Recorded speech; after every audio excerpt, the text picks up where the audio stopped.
Hey guys, today's episode is brought to you by Burn, Termite, and Pest Control.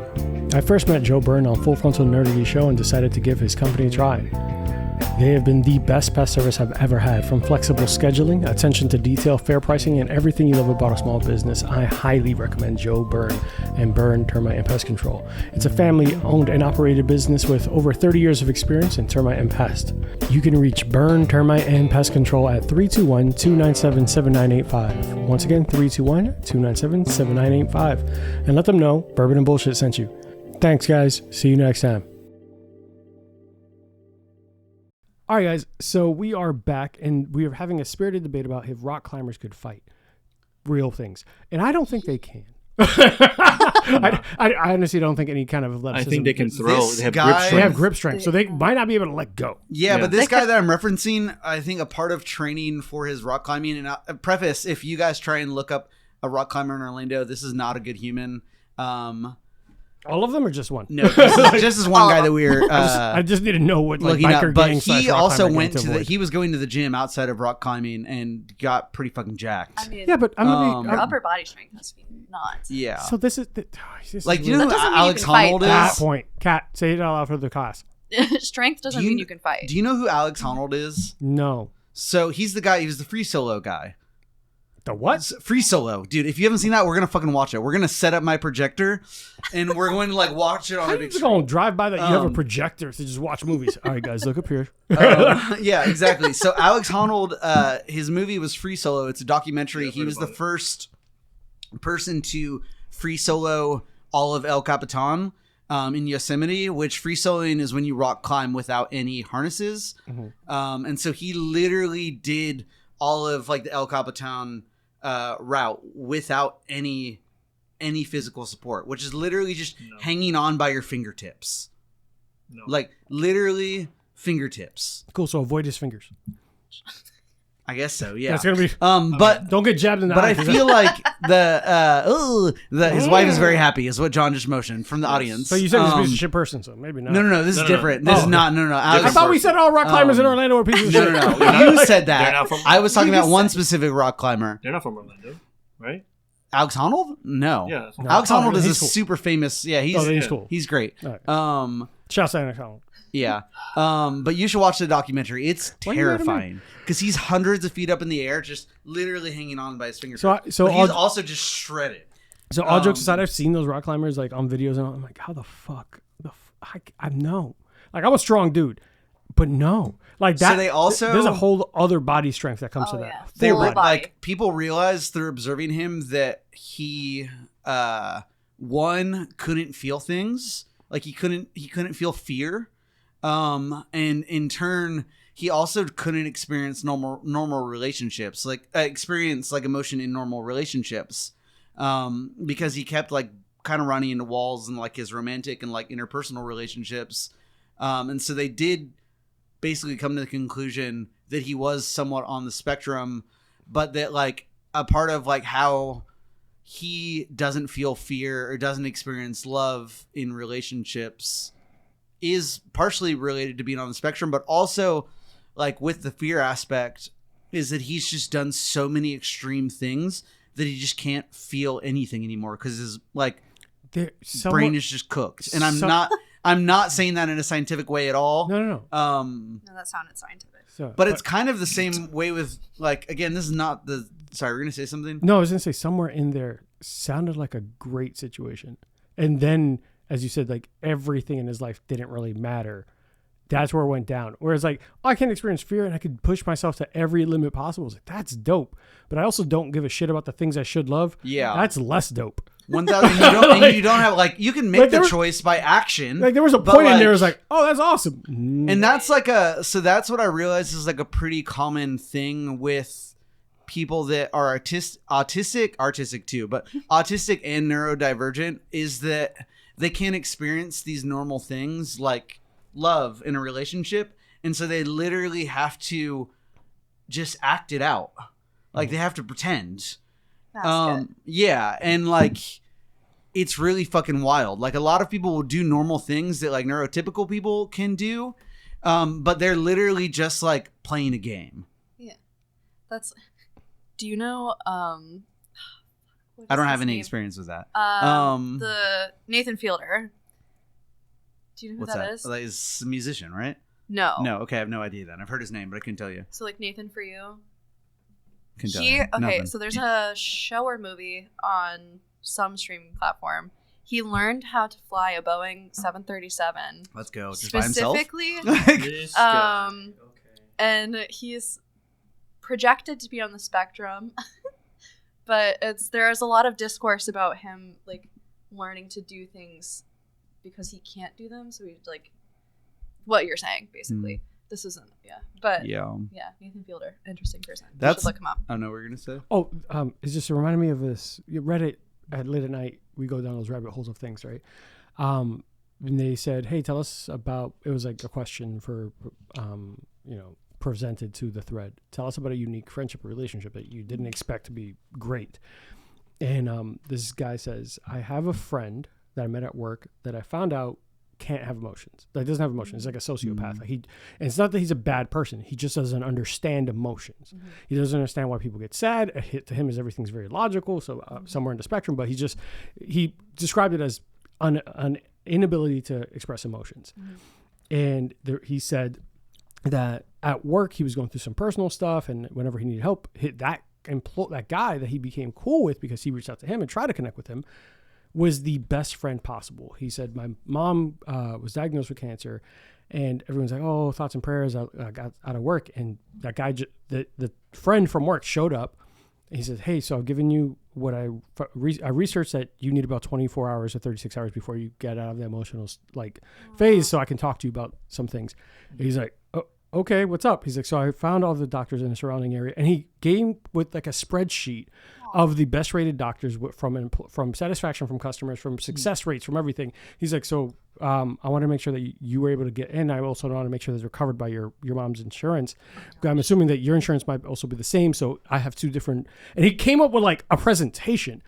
And he's like, what? Why'd you do this? He's like, I don't know how to express concern, but I care about you, and you've been nothing but good to me. So this is the best way I can help. That's cool. And he's like, I fucking love you. He's like, don't do that. That's weird. Look at the presentation. He said, but the rest of his friendship was like that. When people were like, oh, so-and-so is weird, he's like, don't you fucking talk about, like, call him Nate. Yeah. Don't you ever fucking talk about Nate like that again. And Nate had no idea. He's just oblivious. He's just like, Greg's really good. I like him. I will make sure Greg is always great. And he said the rest of the relationship is the guy who had the lack of ability to express those emotions would ask him, he's like, how should I practice to show people I care? He's like, fuck them. Do what you want. Yeah. I got you all day. And the people that actually care about you will be there. So it was interesting that whole lack of some kind of like fear, something that's normal to us, is foreign to those people. It's like, I don't know. Is like there's a part of me that thinks like moderately a superpower. There's a real fine line there, and I know that sucks because I know that I try not to, like we talked about it. I try not to be emotionally overwhelmed. So maybe there's part of me that envies that. Maybe I'll visit the autistic therapist barista at one point and talk to her about it. Call back. Hey, this show, if you're here for welcome back. But there's a part of me that's like, I think there's something there that could help people be successful. But enough of that, because we could be here all day. I want to talk about tattoo nightmares, because I already talked about the tattoo I wish I had taken some more time to think about. It's covering my whole right arm. Maybe end up with a giant black tattoo. Call back to off-screen shit. But Kat, in your time, has there been a tattoo nightmare, one that you're like, fucking hey, either it was miserable to do, the fucking client was a dick, or it just you're putting this where or what do you want? I have several. David Lawrence. So I heard about that guy. She's done some nipple tattoos, not on me. Oh yeah, I have done a few. Those are fun though. Pulling up my shirt. I had someone at the very beginning of my career, like within the first month, reach out and ask me if I could tattoo the Four Seasons logo on them. Shut the fuck up. Like the hotel. What the fuck? And they didn't say Four Seasons. They sent me the picture of the logo, and the little tree. Yeah. I wanted to see what it looked like. You said that. Yeah. And I was Shout like, are you sure? Donald Trump's press conference. That's interesting. They went to the, gardening place or whatever it was? Yeah. But yeah, I never heard back from them. So I was like, are you? I mean, if you're going to pay me, sure. But I don't know. I wonder what significance that had. I have no idea. It was really odd. Huh. I've had, with tattooing, you get weird people. You get jerks. You get people who just don't understand the amount of time that goes into doing it. Because most of my time, like the tattooing part is the quickest part. The rest of the time is the drawing, the coming up with the concepts, setting up, tearing down, cleaning my station. It's more involved than most people think. I would say also that like people tell you wild things because they're just laying there. Oh yeah, like I've heard I remember crazy stuff. Like I remember when one of the first, like probably the first time you tattooed me, and I was like, I think I'm interested in guys. Like I'd been married to a woman for like 8 years, but like literally, like part of that's me just being me and not having a filter, but also it's just like that is a normal thing where like someone lays down for a tattoo like and they're there for a couple hours and they're like, oh shit, like I think like whatever the thing is. For me, it was like, oh man, like I think I'm bisexual or like whatever you want to call it, and it's just like I'm not the only one that's fucking doing that. That's like half of the interactions. Yeah. No, absolutely. I think that's just kind of me. A lot of people will just come up to me and tell me things, and that's just been my whole life. But definitely as a tattoo artist, you are when I was a boy. Yeah, when I was a boy. You are also kind of therapist. Hell, 90% of this show's concept was that at some point people just start opening up. Yeah. The show's concept for newer listeners is supposed to feel like you're in the back porch hanging out with your friends. It's after midnight and you're drinking and suddenly it's like, when I was 7, I killed a man. What? I asked you for a modelo, but come back and unpack that. Like, what are we talking about? Have to unpack this. this. But I think you guys are both, and on our interview, David, we talked about that you and Kat are kind of in an intimate space where, and John, because of our roles, we are aware that people will open up to random people because they feel that there's no consequence for opening up. Mm-hmm. Because what I say to you won't follow me home and never has to be spoken about again. Oh, yeah. And I've been dying to talk to somebody about this, and it's been internally there. And it's only so awkward if you're tattooing my ribs and you're in my face for like an hour. It's like, so I don't know if I even love her. Dude, it's crazy what? because like, I don't know. I've probably, and maybe that's because like, I don't know, both Kat and I have been like, you're like one of my best friends. Like no matter what, like it's like, or just like, we're like family to one another, even if like we don't talk. Yeah, we've been through a lot. But I think that like, low maintenance friends are the best friends. But I think that like there is a similarity for both of us and I don't even think we've talked about this a ton until like now, but like, that people, I'm realizing hearing you say that I experience the same thing of people like sitting down with me, sometimes even outside of photography, and just telling me like the craziest wild shit. Like I remember when I lived in Seattle, like I mean I've smoked off and on for like cigarettes for like my whole entire life. When I smoked more regularly, I remember going with one of my roommates at the time to the bar that he worked at. And I was talking with one of his barbacks behind this bar. We were just like standing in the alleyway behind the bar. And he is telling me like on his smoke break, like all these things about his family. And my roommate comes up and he goes, dude, I've worked with this guy for the last 1.5 years and I've never heard any of this. And like, I've seen a common pattern in my life as well, where it's like, you just meet someone one time and like all of a sudden they're telling you like the wildest thing ever. And like I experienced that even when I was doing the Bodies series. I think I probably photographed like 60 or 70 people. Yeah. And I literally, I'm not joking with you. Like I feel bad saying this so lightly, but I would have so the whole purpose of that was to tell stories of people and their bodies and their skin, like, and just like their experience as a human. But I would literally have humans or people sit down in front of me, like partially nude or in their undergarments, and just very casually right off the bat would be like, and I'm not even exaggerating, I hate saying this, would be like, an uncle touched me. Like, here's the story. Like literally right off, like 5 minutes into them sitting and like, and this would happen over and over and over. Yeah. But man, like, and we talked about it in his episode. I don't know if you heard his episode. I told you, well, my thought on it was you're already in the most intimate possible space. I'm super vulnerable standing in front of you. Yeah. I am if someone was insecure about their aesthetics, their appearance, you're doing a series on one of the most vulnerable things that human beings are, especially in America, because fucking we're inundated and stressed out about appearance at all times, right? Yeah.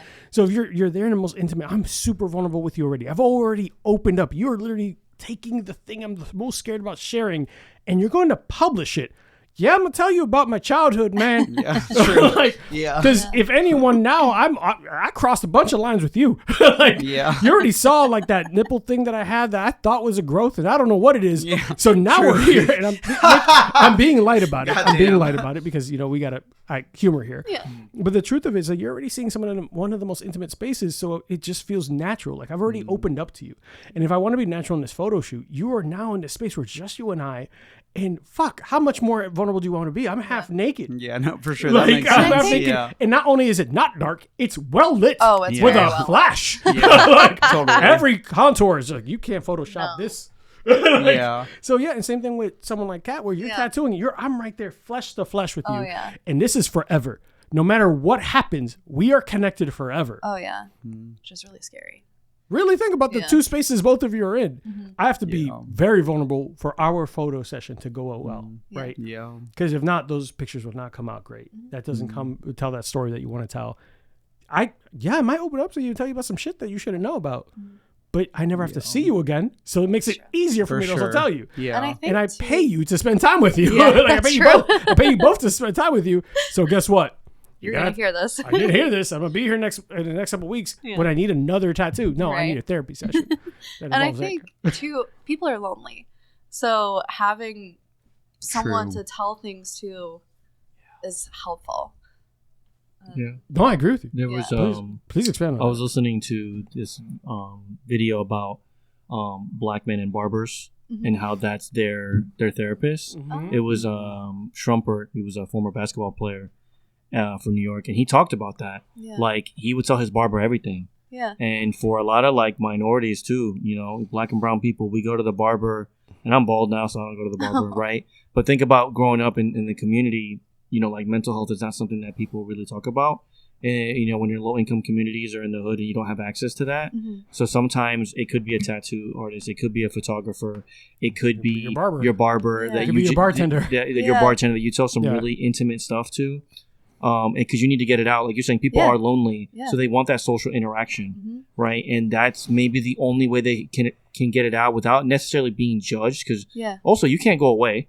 If you're tattooing somebody and they're telling you some You really can't just intimate get up shit, and be like, you can't be For like, sure, yeah. shit, I need to call the police. He just said he killed like 15 people, right? Like he's a murderer. But it's a really intimate space, and they want to share this experience with you. Yeah. Even though you're permanently putting something on their body, but they want to maybe share something with you. Yeah. And sometimes it could be probably crazy because you're like, I didn't ask for that, and it could be a little traumatic. Yeah. Right, depending on the information sure. they Yeah. give you. But there has to be a little bit of a gratification there where like you built this connection. There has to be something Yeah. intimate. There's some human to human connection where you're spending this much time it with is, someone, right? Yeah. It's nice to feel like someone can trust you with that information. Yeah. I think, like, I thought about mentioning this earlier. Like, this is like a little dark. Is it our nude photo shoot?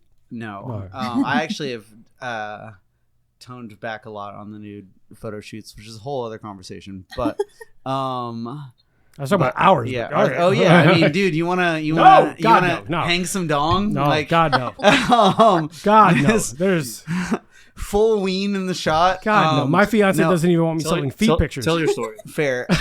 This is the polar opposite of that. I texted Arthur about this, and John knows about this also. But I texted Arthur mainly because one, you're my friend, but also you do a podcast, and I knew it would just blow your mind, not in a positive way. I had an acquaintance who had a podcast, and this is not light at all, but he interviewed me, and then like a week and a half later killed himself. And like I wasn't super close with him, but that still was just like fucking crazy to me. And I can't not think about it with podcasts. But to tie all of that back in, my girlfriend and I went to his celebration of life, which that in itself was really fucking weird. Not even celebrating a person, but just like it was held in an event space inside of a brewery. And like you think of like a gathering or a party where like you walk in and like you just walk up to someone because they're there in the same space and you have a commonality. Even if you don't know them, you can talk. But like this is different because someone ended their life and you're not really there. You're there to celebrate them, but you're also not there to celebrate. And I remember walking in and it kind of felt almost like a stand-up routine where it's just like, what do you do now? And I got through all of these, a lot of people sharing like on a microphone open about this person's life. And like, I realized kind of like, whether it's photography or tattooing, like you were saying, like people just want others to hold space for them. Like they don't want an answer. They don't like want to get to a final destination. Like they literally just want to be seen and heard. And that was like the biggest takeaway that I had from that was just like, whether it's tattooing or photography or a podcast, maybe like you're a fucking manager at like a retail store at a mall and you have an employee, like there are rules and whatnot, but like at the end of the day, people just want to be seen and heard. Like they're not even looking for a solution half the time. And so it like makes sense like why people would just share their most intimate details.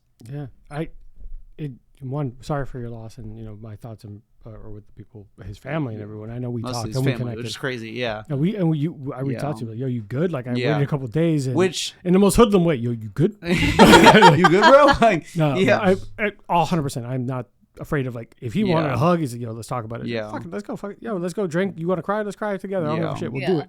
John knows I might be a dick, but I'm your dick. I think it's one of those things where for me, it's like I wasn't super close with that person, and maybe you could blame this on like, but it could still be something that resonates sure. and hits in a different. yeah. It might trigger something else. Yeah, totally. Like, sure. I've lost friends that I played football with. I've lost friends to suicide before. And that moment of losing someone I might not be as close with is like, shit. Like, and there's almost always like a survivor's guilt, even with people you don't necessarily know. You're like, yo, like, did I miss something? Yeah. But it's a heavy topic, and it's not something that it goes lightly. But I do think that you bring up a great point that there's an intimacy that people lack, that they're hoping to reconnect somehow. Whether we see it with people who are Karens and running around and complaining about everything because they're miserable. Yeah, it's the same thing. Like the fucking Karen who's complaining at the Walmart or whatever. Yeah. Like literally, if you get down to the core of it and you strip all the shit, like they're it's mad like at they something just else. want to be seen and heard. Yeah. Like, they might feel like in their life they're not seen and heard, so they take it on the cashier who has no choice but to see and hear them. That's true. Like, and it's I'm not validating it. I'm not I saying left a excuse bad the review Karen. yesterday. Damn it, David. At my core. David's a Karen. David, you can So, just reach out to like, me. I want to go off what you're talking about, because something that I've talked about my whole life in terms of people finding like their fulfillment and like what they want. Some people want a partner to experience their life with, and some people find fulfillment being like, you know, a coach or a teacher or, you know, a professor, something like that, right? So I saw an Instagram post and I was going to look for it, but it's probably buried, and I shared it with my fiance about, I'll be your witness. If there's nobody else, I'll be the person that witnesses your life and share that. And I think that's what everything has to do with, right? So when you're speaking to somebody, and you and I can talk about this, David, a lot. Like when you run with somebody, even if it's just like two people, you share a lot of intimate stories because you're there with them 30 plus minutes, right? Hour and a half, especially if you're marathon training. You guys share a lot of things, a lot of intimate things. And I think everybody, no matter, I don't care who it is, everybody wants to be witnessed, right? Oh, absolutely. Everybody. And that's the imprint that they leave, because like, you know, I believe, obviously it's true. Like when you die, like you can't destroy energy, right?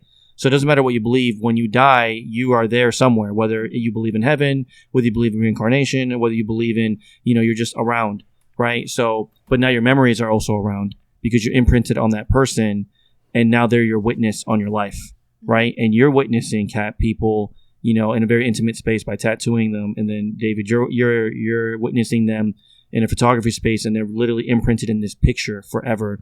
And then Arthur, in audio, you know, you're Sometimes video. You know, sometimes video, you know, because now you're also doing photography, which is really great. Don't sell yourself short. You're doing really good on that. It has gotten better even in the last couple weeks. But like, you know, yeah, no, for sure. 100%. So the whole witnessing thing, I've always agreed. I've always felt that even if it's not a partner, you want to be witnessed somehow, whether it's like, you're a school teacher and you had like, 1,000 kids that you taught, you imprinted right on them, and they're always going to remember you. I remember when Professor Johnson or so-and-so did this, and you imprinted on their life, and that you're being witnessed. It's the same concept. So like, with your friend that passed away, like you witnessed a part of his life that was important to him, and you were one of his last guests, right, on the podcast. And everybody has a different experience, and like celebration of life / funerals are very depressing, but it's great when you can sit there and have an intimate conversation about how did you know them? Where did you know them from? And then you start like understanding, then you might hear a part about their life that you didn't even know about. Like, oh, they were into playing Scrabble. And they're like, what the hell? Just like you said about your friend, you're in Seattle, you were outside smoking with him in the alleyway. I've known that guy for years, never said anything to me. Yeah. Right? You all witness different aspects of that person's life and are now sharing it in the most intimate space. And that person's going to live forever. Right? But yeah. That's such a tough stop. Like that was sorry. How do you move on from that? No, it's just a stop. I was like, bro. Yeah, sorry. This should have been a smoother. You were not doing. I don't have a smooth transition. Well, we can talk about your pictures getting better because David talked about it. I also think we'll do that later. Really quick is like there doesn't always have to be a definitive end to those things. Like I know that it's like you can be, like we can skip on to the next thing. Like yes, you definitely can. Oh, yeah, no, I don't want to stop like that. But I also think that like there doesn't have to be a definitive thing, and it's also not doing a disservice by sometimes just being like, there are other things to talk about. Like that's okay. Oh, no, that's 1,000%. No, 1,000%. But it was like, just a heavy topic. Heavy stuff. Right, and the witness thing. Like I am a big advocate of like when you find your people, like those are your witnesses for the rest of your life, even if it's a small aspect of your life too. And here's the thing that I've always wanted, I try to always remember, and I've always tried to connect with human beings. I do it in a different space. I try to, hey, this is how it's something. I don't know what it is. I don't sit with the barista one, but I should because I need that. I need that. I had before. I'm not. This is not a joke. I have not with the barista specifically, but I have. You talk to people and they help you unpack some stuff. And I know that I establish a lot of personal connections because I find that other people's like what they don't value in themselves, I value it. So there's a lot of time I spend like, hey, tell me about this, tell me about this, and tell me about this, and I will always uplift. John could be a dick, but he's my asshole. And like I remember, hey, real quick, this is just a surface level. He was looking for another job. But I'll help you with interviews. I'll help you interview questions. I'll help you whatever. I became infinitely invested in his goal. Yeah. I didn't care what. I'm like, what are you doing tomorrow? Yo, you tell me what you want to do. I'll do it. Yeah. If you matter to me, I am so invested in your goal. But that also translates to this, where I want to not necessarily witness it, but like, hey, you are seen. Like, and I want to, hey, validate someone it. Is there, someone rooting for you, whether 100%. It's a stranger or not. Someone's rooting for you, and I don't know what the fuck that is, but I think it speaks to everything else there. Where it's like, hey, someone wants that space, and you guys created a space where people could be intimate and be honest. I try to do that in this medium, and I feel that, believe it or not, for people who've never seen the uncut and unfiltered shit, a lot of your motherfuckers really open up here, and I love it because I think it's great because there are times where there's been something that's just sitting there on the edge of your mind, and you've wanted to talk about it. Whether it's a topic you thought that was interesting and thought someone else would think of as boring, or something that really resonates and you have deep feelings about it, I want to talk about it. And we give that space, and I think that I love and appreciate that David through his photography, Kat with your tattoos, and with all the other, like, you've lived some random great I've done a lot of Pop-Tarts. John coaching, running, and he's also in that space where people have to be very like vulnerable about what they can and can't do. And he has to be there to uplift them and push them past those, because your worst enemy and your harshest critic is yourself. John has to sit there and be like, you are a dick to yourself. I am going to be nice to you. Like, I'm going to push you. How could you fight someone against themselves? That's tough. And he has to do that every day. He has to do that in his coaching. So don't tell people I said nice things about you. I'm going to delete this part. But the nipple tattoos and all this random thing, I want to get back because you so quickly talked about nipple tattoos, David. And I wrote a note because I didn't want to forget, because you will fly by some random shit. Not my nipple tattoos, but I would Not say that yours. part of having OCD, or maybe just in general being myself, is that I get hyper focused on things that can be sexual. And while I don't want to sexualize people's bodies, I am more prone to remember things like nipple tattoos than others. What is he talking about with this nipple and penis tattoo that he? I have never tattooed genitalia. I don't. Will you plan on tattoo it. mine? No. Please, like if I pull it out No. right now, and I'm just kidding, No. totally kidding. Joking. I just want to say something insane. John gave me the crazy. I'm not gonna do that. It was a joke. Wait. Boo. Boo, yeah. Wait, hold on. Here at the Last Call Podcast, we do not. Please, Cat's parents, do not listen to this. We do not advocate for random exposure. Really sorry, Mom and Dad. I've had 3 drinks. Yeah, It's not an excuse. we are only about consent This show, here. this show believes. I asked. Hey, And she said this no. show is completely about consent This- and consent is sexy. 2025 hashtag. Just random thing. This is really super random. Yeah. There's a comedian online that says all boys should own a cat. Coming up, have a cat. And because they will teach you about consent. Oh, because if a cat does not want to be touched, it will let you It know will by tell mauling you. you. Oh, yeah. So guess what that little boy knows? No means fucking means no because no. you're gonna bleed. And I'm like, hold on, let that man cook because he's onto something. So, like, going on.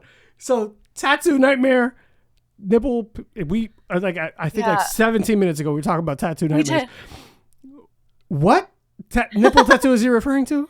I've done a few nipple tattoos. Was that weird? Was that awkward for you? At Did they first, freak like, out, I or, was mean, or were they too happy about it?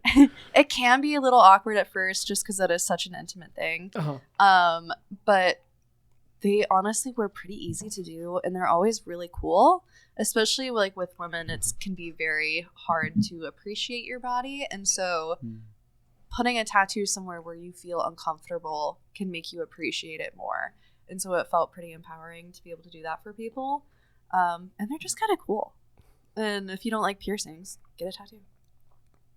That's cool. Yeah. So what's the weirdest thing you've tattooed? Oh, that's an So excellent you talk about the question. 4 Seasons thing that you ended up not doing. So what is Yeah, I the did greatest do thing that you one. did do?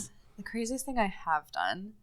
I did tattoo the Cynthia doll on someone, but I loved that. Like from Rugrats? Yeah. I like John had to Google it, and we were like, Cynthia from I was Rugrats? looking at Yeah, the- Cynthia well, from my Rugrats. cats are named after the Rugrats, Tommy and Chucky, so I know the Cynthia doll. Oh, Yeah. I did. I'm sorry. You That know makes what? I sense. do know that they were named Yeah, after, but they Chucky, didn't- Chucky's so funny. orange I know. hair. I know the fucking thing, but I Oh. realized afterwards that Yeah, the connection. Cynthia. Yeah. I also did, if you've seen the movie The Birdcage. Mm-hmm. With Robin Williams. Mm-hmm. Yes. I had someone, it unfortunately didn't stay well because it was a palm tattoo, Mm. but I tattooed a little pill and it said Pirin. And then I don't remember what it was, but it was the quote about Pirin and whatever it did. But that one was fun. I'm really sad that didn't stay. So, birdcage. Can I say something really random that I remembered? Cat tattooed my mom.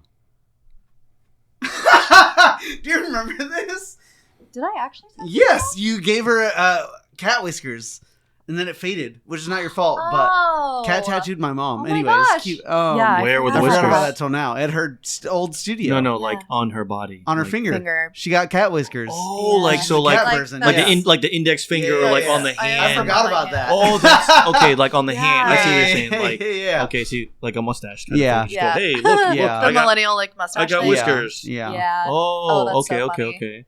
Yeah, hand, palm, and finger tattoos very rarely Yeah, stay. you did my finger tattoo, I think, like 3 times. Yeah, and I don't know. I don't. 75% of the way stayed. It's probably partially me, but it's also just like how you take care of your skin, what kind of skin you have, how quickly it regenerates, how often you're washing your hands. Like there's so many Yeah. things that go into hand tattoos that I've basically just stopped doing them because they don't always stay. And then everybody's like, it faded. I'm like, I know. I told you. I'm sorry. It's when people get I'm them on the sorry. inside of their lip. It's like, Yeah. Well, and then Can those I- can sometimes oh, stay for sorry. a long time. Huh? People will get it on the inside of their lip mhm. and it will last. Really? Like it doesn't always fade. Yeah, okay, I got this when I was 18. You guys are going to laugh. Not by cat, but I was 18 years old and 33. Wow. One thing that I wanted to say that I think may not go with bad tattoos, and if you don't feel comfortable talking about this, that's okay. Yeah, you, Kat. Bad audio. Is that what'd you say? Bad audio when Yeah, you just true. point. I'm just like pointing. If Kat doesn't feel This is why comfortable- you're hiring me for this. yeah, Jesus Christ. that's totally okay. But there's definitely been times where, as friend to friend, you've been like, "Damn, I'm surprised that person didn't come back and say this is really bad." No, and we can talk about this too, is like I'm taking a break from tattooing for a while. Yeah. The main reason is just my anxiety has gotten really, really bad with tattooing because I am self-taught. I didn't have a mentor. So I feel like any mistake I make is my fault. And it's just with tattooing, sometimes they fade. Sometimes they don't heal the way they're supposed to heal. That doesn't always mean it's my fault. It can be how the person took care of it. It can be like what they used to take care of it. But I take everything so personally that I've had to just take a step back. And that's where like I'll have a tattoo that I didn't think went very well, or I was like, I'm pretty sure this is gonna fade, and they don't come back to me, and I'm always like, oh, they hate me. Wow. Oh, they hate me. They're never coming back. They're telling all my other friends that I suck. And I know I've had a few. If they came back, would you retouch or whatever? Oh, absolutely. Yeah. And I have retouched several. Mm-hmm. And I think that's also the hard thing, is that most of the tattoos that I see in person healed are the ones that need to be touched up. And so I only see the ones that didn't do very well.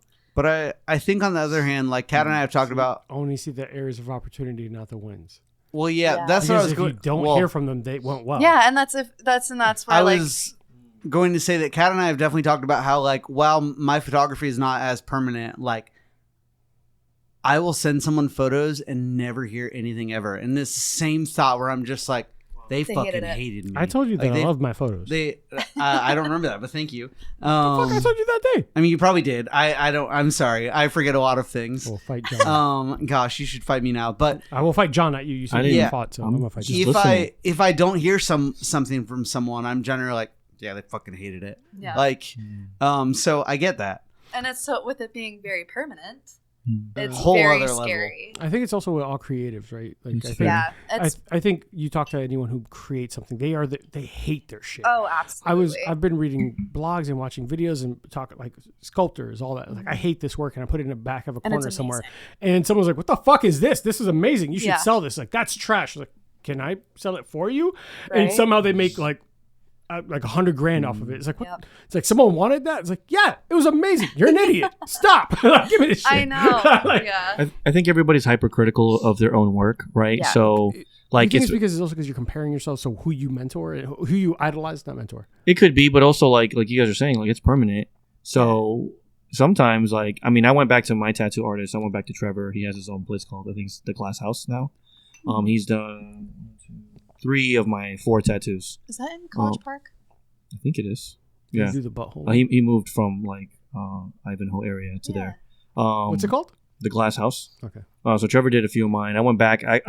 He did free touch-ups for me.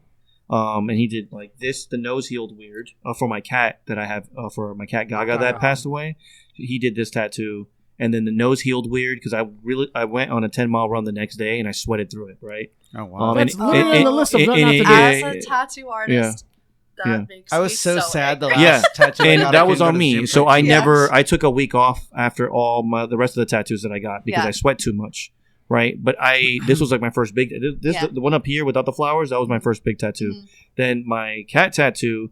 I was like, okay, cool. I was super happy with it. I went for a run, and then I was like, I don't think I should have done that because I sweat a lot. And he fixed it for me. It's opening Nice. pores. it's doing all this Yeah, stuff to so the I skin, learned irritating I'm going to the take a skin. few days off when I get a tattoo and not run. Yeah. So it heals correctly.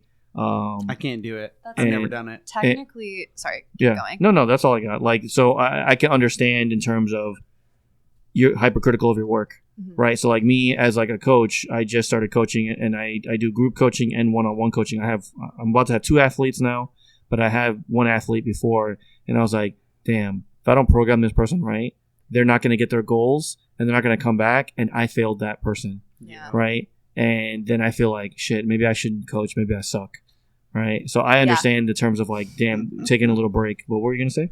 I was just going to go back to technically, you're supposed to wait until your tattoo heals before you start exercising again, and that can be 4 to 6 weeks. So No way. I gave John shit. there's a tattoo on my arm right now that was supposed to be fine line, and the letters got blurry because I decided a week later I was going to go back to training for a competition. Yeah. And I asked my artist, I'm like, yo, is it good? He's like, I'd rather you not, but it should be okay. Yeah. And then they started getting a little thicker, and he's like, I'd rather you stop working out. Yeah. And I'm like, okay. But by then the damage was basically done. And I went from a fine line, pretty like printer type of typewriter, because it was Momento Modici Vita Pata Mortem. And it got a little blurry. I was like, I did this to myself. I can't be mad at homie. It's all me. And you know, but he as a tattoo artist said, hey, I'm sorry, man, that it came out like that. I was like, that's not, and I emphatically said, that's not on you. I'm an idiot. Yeah. I'm 100% idiot. You told me this might be a bad move. Yeah. And I said, man, I'll be fine. Like, I'll be the 1% that this works out for. That's a dumb fucking. I'm different. I was like, no, I ain't different. Shit, but I should have stayed my dumb flat ass at home and just stared at the gym. And as an artist, I cannot tell you how much I appreciate you like owning up. That part. It's so yeah, and that's really tiny. It was perfectly fine line, and because of me working out, I had the like plastic wrapper, whatever. Like he has like a Sanaderm. Yeah, Sanaderm on it, and he's like, I'd rather you not.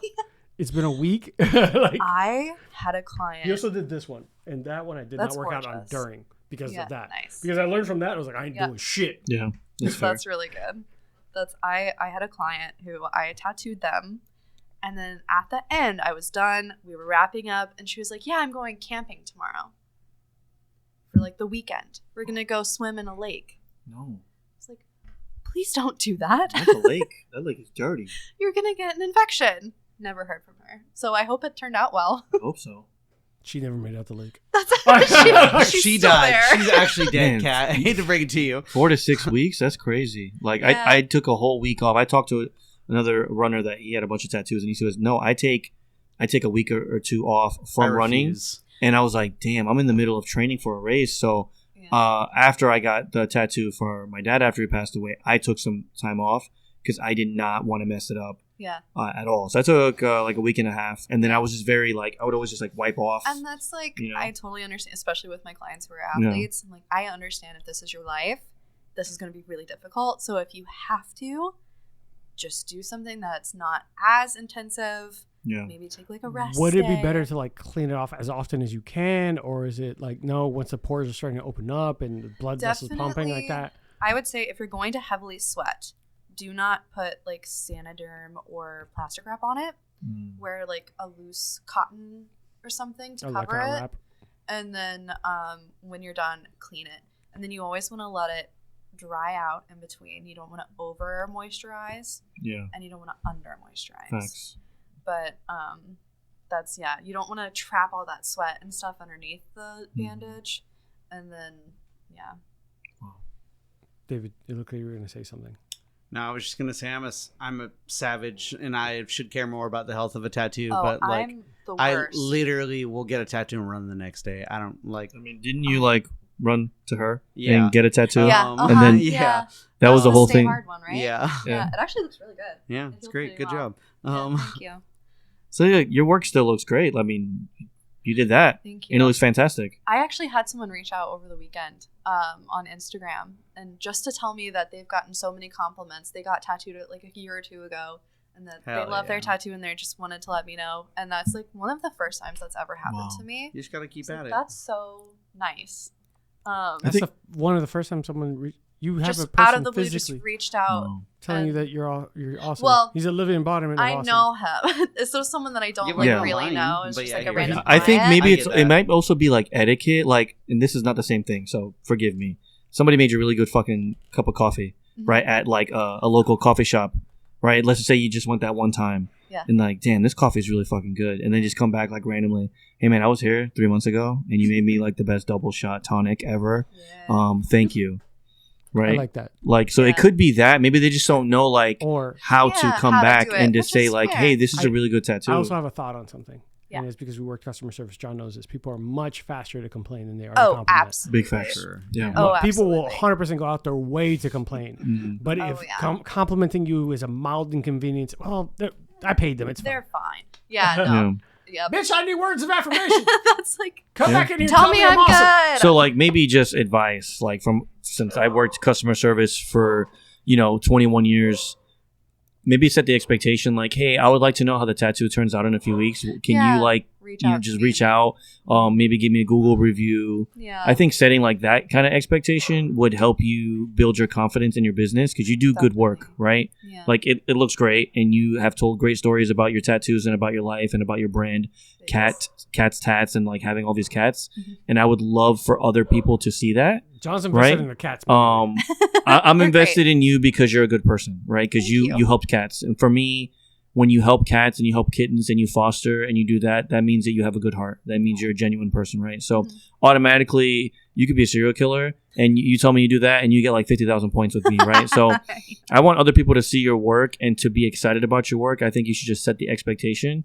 And people that have got work done from you, like David, should like, want you to be successful, which is why like you're here and you're talking about your story. Yeah. And so when you do decide to get back into tattoos, I think that should be something, hey, can you like, post it on Instagram? And because like everybody talks on social media, right? Yeah. And if it didn't work out, come back to me, I'll fix it and then we'll talk about it, right? And you could tell me what you didn't like. Because I know a lot of work goes into the pre-work, like you were saying earlier, like the sketches. Mm-hmm. So when I went to Trevor, I said, this is what I want, my idea. And I just said, here. And then I went, he goes, this is what I had. And I was like, do it. Yeah. And I trusted them because I'm already trusting them to permanently put something on my body. So I trusted their art. Right. So people are trusting you. So maybe they're just not coming back because they just like the work and that's the one thing that they wanted. But maybe setting that could build your confidence as an artist. Oh, yeah. And then you're going to just like fucking be doing like face tattoos and like all this stuff for people. I have done a head tattoo. Ooh, a head tattoo. Talk about that. That one, the hardest part of that one was shaving the head. Because you have to get all the hair off. I want a face tattoo. I'm halfway through. But it was... You'd be great. Yeah. But it was really fun. It was a big one. It was a fern for my friend cool. around their head, around their ear. I like that. That one was cool. Not as hard as I thought it would be. Yeah. That's cool. I've done a neck tattoo, but unfortunately that one didn't stay. I think I was too scared to press too hard. Yeah, it's very soft. It was really weird. And then like you're breathing the whole time and when they're talking, it's really odd. I appreciate you being like super vulnerable and talking about like your areas of opportunity at being a tattoo artist. Cause like sometimes you hear people talk about it and they're kind of assholes about it, but you're sitting here like, oh no, I was scared. I didn't want to mess it up. Or that's like my biggest fear is that it's permanent and then it sucks. I think that's good to hear that. Cause like it's still like, it may be your passion, but it's still like a job. Yeah. And you want to do a good job. Yeah. Right. Especially something that's permanent. Especially and it's so expensive. Like these people are paying me a lot of money to do this. Like I want it to be good. And so that's a lot of pressure. Yeah. And I think it's very like awesome of you to like admit like I'm taking a break because like shit, I don't know if I'm doing good work. Right. Yeah. And for people listening that have had her tattoos done, like please shout her out and like let her know like Cat's Tats is like amazing. And that other people should want it and want her to come back ASAP to tattoo them. Like that should be the goal. I've had a few people already reach out and ask for tattoos, and I've been like, I'm really sorry, I'm taking a break, and they've been so nice about it. So I really appreciate everyone like that. But I noticed that I was taking longer and longer and longer to respond to people. I wasn't posting as frequently, and I was like, okay, this is a problem. I need to address it. Yeah. Let's take a step back and then come back to it. Yeah. There's also creative like burnout. Oh, there's a very real thing of like if you are creative and you have all these ideas and you want to put them onto paper, you're also very hypercritical of when they do come out. And like you spend like hours on this one project and you're like, I didn't come out as well as I wanted, and blah blah. And now you start thinking about the other projects and you start thinking about like, well, I have this other one, but I didn't really finish the one how I wanted to. What can I fix in this one? And you start spending more time preparing than you probably needed to. Oh yeah. But because of that first, like there's a creative like process where like almost like an imposter syndrome for creatives. Oh yeah, imposter syndrome is awful, 100%. Especially with like the day and age of social media and Instagram. That part is a big part of it. I cannot get on Instagram anymore because I follow all of these amazing tattoo artists who and probably it's so made easy. 70,000 bad tattoos before they posted that one picture for and they've been doing one. it for years. Yeah, and it's just so. And easy they have to 14 mentors, and they've been doing it before social media, right. And they have all this extra stuff. And your journeys are not the same, man. The path is not the same. How you got to success is not how they got to success. So the only person I know it's easier said than done because I'm gonna say this out loud, and then when you guys walk out and be like, that episode I am terrible. I need to fix everything as a host. I should not. And just start smashing. I don't smash it. This stuff is expensive. Like, but your only person you should be in competition with or trying to improve on is you yesterday. Like, Yeah, totally. That's literally who you should be better than. Yeah. Because I like that. You yesterday is the only opposition I'm focused on. Everyone else has a different journey, different life, different footsteps to get here. Fuck them. I'm sorry. I respect you, and there are things that I will take from that art form or learn from you, but I will never be in competition with you because we're not the same. We're not competitors. We're not competitors. The beauty of a giant world with so many avenues and so many people is I don't have to compete with anyone. That's true. Because there's so many other clients. Like, why the heck do I need to try to be the next whoever or the master of that industry? Like, I don't have to. Yeah. I can create my space for my clients, for my people. Mm-hmm. Yeah, there's always going to be the pinnacle. There's always going to be a Chris Nolan. There's always going to be like, this motherfucker's it. Mm-hmm. Cool, that can motivate me and inspire me to eventually one day it's my signature turns into an autograph. Mm-hmm. But I don't have to think about that. Yeah. I occupy a different space. Exactly. And like for those at home, John, did I hit you with 2 like bangers back to back? He's like, God damn. We've said some heavy stuff for the past like 40 minutes, and Yeah. I think that, like you said, that's the whole purpose of this, right? Is to really talk about that, and for people to see that like their work matters. So like your tattoos matters. Like I looked at your tattoos after he had told me when you were on his vlog when he went there. I was like, that's cool. And then I had like looked you up before that, and I was like, this is cool stuff. But then thanks. Talking to you and get to know you, like there's a whole person behind there. And like a really cool story that's there, and you gotta like shout that out more and like get that out there so people like want your work because like it means a lot. That's the whole point of the show. Yeah. so that's so cool to like talk to you about it. And I love cats. So John only came for the cats. He had no idea you did tattoos. I heard someone had a lot of cats. I want to talk to them. They do tattoos? I guess that's cool too. I will say my ultimate goal, if you would ask me a year ago what my ultimate goal was, it was to own a tattoo shop that was also a cat cafe. So one side would be the tattoo shop. One would be... Here, let me explain. Right, one side would be the tattoo shop. One side would be the cat cafe. But in the tattoo shop, there are clear tubes running along the ceiling. So the cats could run through the tubes in the tattoo shop, but there would be no crossover. Trademark. Don't steal that. So, you heard it here Cat first. Tats TM. Oh, I like that. Trademark. That's a great... TMs. And then people are like, I like that cat. Well, that cat's up for adoption. Exactly. I'm fostering this kitty right now. That cat's name is Persephone. I promise you, if you ever open that up, I would like you to just do the commercials here. Free of charge. Yeah. I will run whatever commercial you want. If you ever actually do that, you will 100% get it. And David's not here, but I'm volunteering him. He will do the photos. He would do it. Absolutely. That's so cool. He'll do the photos. Yeah. I will drop the commercials. I'll do all that shit. And John will run with the shirt with that on the back. Yeah. Yeah, no one would oppose that. Would be like it would be so fun. Put on a hat. Put on a hat. Yeah, I'll fucking do. That's cool. Yeah, we will do the shit out of it. I'll do an episode at the fucking spot. Hey guys, we're here at Cat Stats. Where if you didn't know, Mayflower's up for adoption. She's a 6-month-old tabby. That should be pretty sick. I take photos of it. Yeah, I already volunteered hear? you. You were incredible. I already said. Sorry, I was going to the bathroom. I don't know if they covered that. We drank too many drinks. drinks. Do this seamlessly. No, it's fine.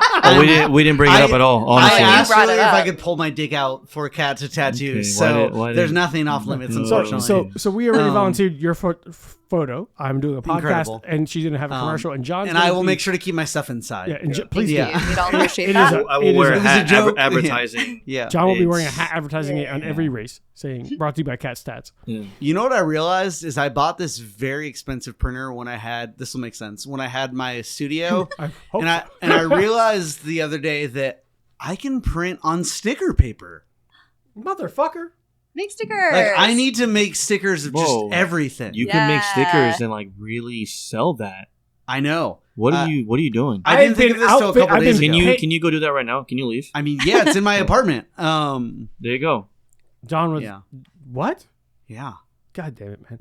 Yeah. So look, you have full support of 3 avenues. You have the NASCAR car that will have your swag on him, your advertisement. You will have the audio and commercials, and you'll have photography, high end, and then low end if he's busy. We can or both. Oh, both. And I have plenty of cats. So Man, that part's covered. I already have the commercial. Hey guys, this commercial is brought to you by Cat Stats. Did you know that Delilah, the orange tabby, is up for adoption?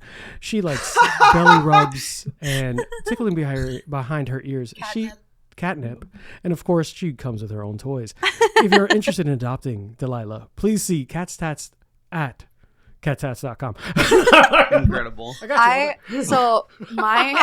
it's kind of like, so you know how PetSmart could be Pet Smart or Pet Smart? Mm-hmm. Yeah. Cat's Tats could be Cat's Tats or Cat Stats.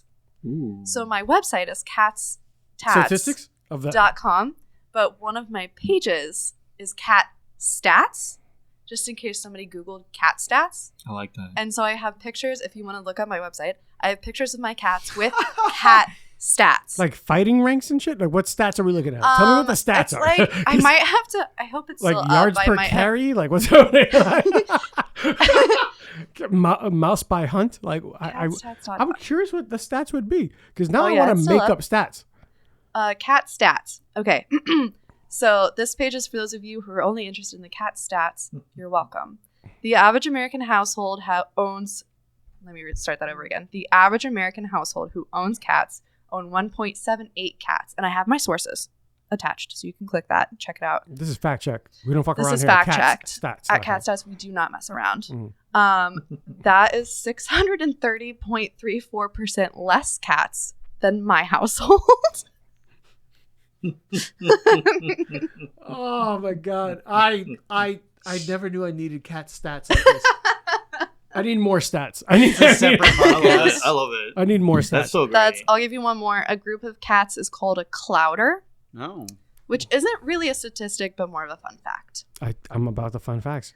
Yeah. I don't give a fuck. It's your page. You can make it whatever the hell you want. I know. And I did. Amen. I like this. And guys, we are going to wrap up. I'm sure Kat has a whole ass life and 13 cats waiting for her at home. Like, where's our human? And we have, I'm sure you want to enjoy the rest of your Saturday. Kat, where can people find you? Well, I want a closing word. What is one piece of advice that you would give someone trying to enter the tattoo industry? When I first started, there was a lot of gatekeeping. I think now it's gotten a lot better. So honestly, do your research, watch the YouTube videos, start with something cheap. Hand poke is a really cheap way to get into it. Get the cheap supplies. Do not tattoo on anyone until you feel confident. And then practice on fake skin, and don't be afraid to do it because it's really fun. Dope. Awesome. David, what's one piece of advice you would give anyone entering photography? You know, like a big Dominican dude. I'd say 1, just do it. 2, don't. It's probably directly at you. Don't, and anyone that's starting, don't get directly caught up in gear. Because I've realized 13 years in that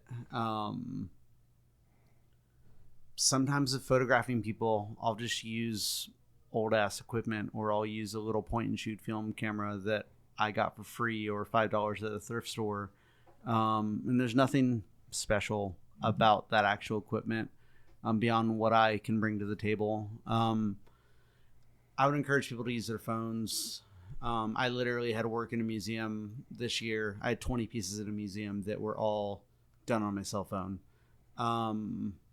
Yeah, I remember that. We walked over that. It's nothing special. Like, I'm not discrediting my stuff, but it's like just photos of regular ass life things. So it's much more about the person behind the camera, the person. Yeah, but camera, like partially that, but also just like not being afraid to be very simple and be okay with literally what you have. So yeah, use your phone, use whatever you have available. Don't get super caught up in equipment. Dope. John, what's one piece of advice for anyone who lost their car and needs to run? That's lost their car. I have a car. It's a running joke that I run too much that I don't have a vehicle. John could give life advice in general as well, not just running. But I want him to give it about running. I don't have enough time for him to give it about life advice. I'm just saying. It's like 13 seconds before I lose interest in talking to John. If you don't have a car, you live in the wrong city, because we're not a very commuter friendly place. Go live in like New York City or someplace else that has better public transportation. I do want people listening at home to know that I actually love John. I could talk shit to John, but anyone else talks shit about John, I get super defensive. I was like, listen, I'm gonna buy that hat that says I'm not for everybody because I really am not. Amen. And I You're think more for everybody than I think I am. so. Yeah. Here's the thing. This is what we've always talked about for years. Like more people like Arthur more than they like me, but I am meaner to people. you are meaner. But people think I'm the piece of crap, right? Because I'm just very direct from the get. I'll do the honey. Yeah. Me, I'm just like, they tell me a story. I'm like, I was like, you're kind of an asshole for that. Or I don't vibe with them immediately. But John will be the person that bails you out of jail. Yeah. And I'll be like, that's a you problem. And a lot of people, don't give me that chance when Unless you're not circle. when they first get to know me. They don't give me the chance. They have preconceived notions of me before they meet me. For whatever reason, they might have heard me say a joke or saw me talk to somebody else, or maybe I was being awkward in a situation and they take it as I was being elitist or an asshole. To be fair, John, when he's awkward, could come off like he's puffing his chest. Yeah, I'm like super awkward because what are you doing? But like when people actually talk to me, they're like, "Oh, you're actually like really cool, dude." I thought you were a piece of shit. And I was like, "The hell did I do to you?" Like it's that meme. Fuck 50. What do you say? Fuck me for? Like that's my favorite meme. I'm in the background. La la la la. Yeah, and like Arthur's more like he'll cut you off. Like he'll cut you deep. Oh, if you piss me off, Yeah, you're done. John and will give you like 14 chances. Yeah, I'm like, you cross the line, you had 2 shit, that's it, you're done. Bye. I give people a lot of chances, and I'm just very understanding of things, but people don't give me that opportunity for whatever reason. And it kind of sucks, and it used to bother me, and now that I'm almost 40, I don't care. If you don't like me, I'm not for everybody, right? Piece of advice for runners. Piece of advice for runners. No. Fuck 'em. Just kidding. If you want to get into running and you live in Orlando or the Central Florida area, there's tons of run clubs. Find one that works out for you, and most of them are free. And just go out there. And if that one doesn't work for you, I bet you there's like 6 other ones that are running the same day at a different place. And if you can afford it, get a coach and do that. So that's I know what one. got. He does commercials here. He's all right. All right. No Kat, age. where can people find you? He's all right. He has some moments. I mean, Made it best. there is going to be a point where I was like, fine, John, I'll run. You should. I want you to fucking run. And then I realized how happy everyone would be. And I was like, no, I I can't can't do do it. that. I have the ADD. Please run. I just want my friends to run with me. He would not be a long run. Please, it's I would fine. leave you at like a mile and a half. Be like, I gotta go. Like You got live 2 or life. 3 miles in you. It's okay. I gotta go live life, which means I'm gonna go eat some Pop-Tarts. Call back. I want a Cinnamon. fucking Pop-Tart. Cinnamon. Guys, we're gonna wrap up soon and go eat Pop-Tarts. But Kat, where can people find you? Okay, a few places. I'm not really on it anymore, but Instagram, cats.tats, C-A-T-S. Should we give out your phone number? Sorry, repeat Absolutely that again. not. Say it again. I interrupted you. Say David, your let her Instagram plug her again. stuff. I'm sorry. 3, 2, 1. Everyone else is muted. Go ahead. You can find me a few places. I'm not really on it anymore. Instagram, cats.tats, cats.tats, or Caitlin Makes, CAITLEN.MAKES. What are That's you my making? art page. That's where you'll see the Pop-Tart and all my other sculpture stuff that I do. And people can commission you for work. If I have the time. No. Yeah. She's in popular demand. Don't fuck around. And then my website is catstats.tattoo. Awesome. Yeah. Well, one, I do want to thank you for coming on to the show. Yeah, thanks for having me. I know you're super busy. We've had a lot of we've been in a group rescheduling. chat, rescheduling all that. So Yeah. I'm glad that we still came through with it. Yeah. Shouts to David as well. We want to make sure that we got you in. He's like, he loves you. He appreciates you. He's like, don't tell her all these nice things. And I was still planning on doing it. But we were doing our interview and we were 3 minutes in. You know who you should interview? Aww. Hell yeah. I'm like, I'm here for you, right? I'm like, we'll get there, but I'm talking to you right now. I was like, no, but you really need to talk to her. She's awesome. I was like, and I will, but let's get to point B. We're here A. Let's talk about you. We're here for you. So he absolutely adores you, speaks nothing but volumes of just adoration. So obviously you're doing fantastic work. Keep fucking doing it. I know that everyone's gonna tell you how great this is. Believe it. Thank you. That's the hardest part. Believe. I know it's Yeah. you versus you, so you're not gonna believe us. yeah. You're gonna go home. He's like, they're liars. But we are but promise you, from the day one, he said, need to talk to her. Aw. So I'm glad you got on. So Thank Kat, you. guys, if you better fucking follow her. I'm gonna start fighting somebody. All right, we're gonna go back to the lone wolf over here. David, I was not joking. Everyone was muted. that was me cheering on Kat with her howl. right. Where can people find you? Any shout outs, anything? We're going to talk in a bonus episode about I'm davidlawrence.com, Instagram.com/IAMDAVIDLAWRNCE. You have 2 separate Instagrams too, right? Yeah, I made another one recently. I haven't updated it a ton, but it's just called DLawr, DLAWR ADHD. I'm just posting more of my random art stuff on that as opposed to photography things. Yeah. Dope. All right. My phone number. I'm just kidding. I won't do that. We'll put the phone number in the show notes. Don't worry about it, guys. Yeah. You can just Great. call him. Incredible. You just send him random. Amazing. Do you think this is like chlamydia? Why are Don't you do sending it. this? He's not a doctor. I got excited. Did you hear that? Ooh. No. Like, I'm broken. You're threatening to send me STDs, and I'm getting excited. He's like, there's a penis picture now. I'm in it. I need to Incredible. go talk to Eileen. Oh, yeah, I do. My maybe autistic therapist. Oh Yeah. my god! Just have her. What was it? Have her make you a cold brew first, because it's gonna be a long Incredible. time. Yeah. That will be the test. That'll be the test. Make a coffee, and I'll know. Yeah, if can you you're make a permanent. solid cold brew and I'll know if you're autistic. That's what it takes. Jesus. Starbucks recruiting has gone really, really weird I'm not gonna for comment. some time now. Anyways, what a great way to close out. Because I feel like that would be a hard thing to put on a help wanted ad. Must be really into rocks. Or vacuums. I worked at a vacuum store. And David, Anyways, we are closing. Come on. Anyways, go on. You can't drop more Yeah. lore right now. See ya. Bye. If you say one more piece of lore that I need to we're writing a Tolkien book about Next you. episode. I am so. Talk about the trains. We're not doing that. The vacuums are my trains. I'm muting him. And not disrespectfully. I love you, David. God, give me a second. John, where can people find you and what you're doing? Mainly Instagram, JONE Quest, Johnny Quest, not Joan Quest, like some people think. It is John E, because my name is John Estrada, and I grew up watching Johnny Quest. So on Instagram, Johnny Quest. Bim, bim, bim, bim, bim, bim, bim. Yeah, Hey, it's- if I was looking for a running coach, where could I find that person? Yeah, man. You could also hit me up on Instagram, or you could email me at john@blackmattertraining.com. And you could just say, hey, you're interested, and maybe I'll answer your questions. Yeah, but make sure that there's no H, because he fucking is weird. Yeah, John, no age. It's really simple. JON. Easy. See, he is He'll a have sponsor, hernia. but we want to make sure that we highlight that.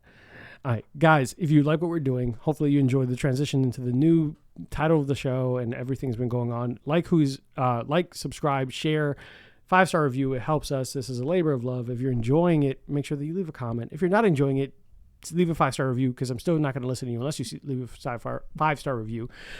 Support those who support us. David, Kat, John. We'll be here next week. And if you'd like some more uncut, unfiltered episodes, some one-offs, some random stories, and some historical knowledge, today's drinks of the day were really unique. Didn't get to cover them during the episode, but we had the Kingston Negroni, we had a Boulevardier, and we had a couple of homemade cocktails. So hopefully when I put those on the Patreon, you guys get to enjoy it. And for the low price of free $99, you could be a part of that community. As always, take care, stay safe, don't drink and drive, avoid Amazon one-click buy unless you're sending me gear, even though David says I don't need it. I need the gear, David. And drink responsibly, guys. Take care. See you next week. Hey guys, today's episode is brought to you by Burn, Termite, and Pest Control. I first met Joe Burn on Full Frontal Nerdy Show and decided to give his company a try. They have been the best pest service I've ever had. From flexible scheduling, attention to detail, fair pricing, and everything you love about a small business, I highly recommend Joe Burn and Burn Termite and Pest Control. It's a family-owned and operated business with over 30 years of experience in termite and pest.